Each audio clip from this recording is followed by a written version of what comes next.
All right, so I have a quick question.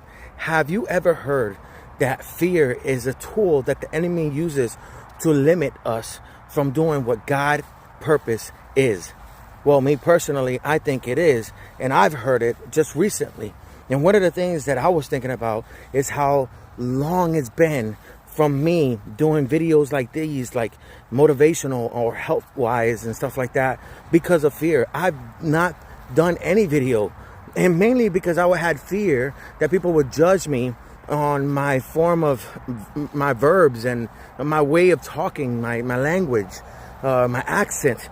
See, I don't know if you know, but I speak Spanish, and it's always difficult to bring the word across. In other words, I have like this one little thing about myself that I need people to understand me, and it kind of like, I don't know if people on the other side of the screen would actually hear me out or understand what I'm saying, or misunderstand me or misinterpret anything that I'm trying to say.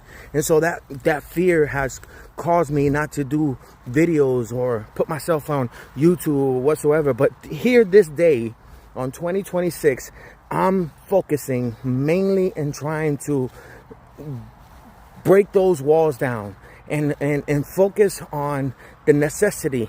Because I'm gonna tell you something right now, the need of knowing who God is and knowing who Jesus is and what he stood for and all the things he did for us, and salvation and the Holy Spirit and guidance and the whole nine, all that, it's a must, it's a need, especially in these times where there's nothing but fear. Meaning there's anxiety everywhere because there's a war across the pond, or there's you lost your job, man, now what are you gonna do? There's fear that you can't be able to pay your bills, and not only that, you can't be able to establish your family. You're gonna lose everything. That's real fear, and we don't know exactly where to go or what to do and who to cling on to. And just recently I made another video prior to this where we talking about like faith and the necessity of like trying to establish someone to hold on to, and that is Jesus. And again, I just want to say that don't allow fear to control your emotions.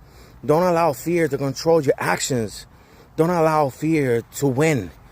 You got this. All you have to do is cling on to Jesus. And this is the third video I said something like this, but it's true. Cling on to Jesus, because that's who we need to.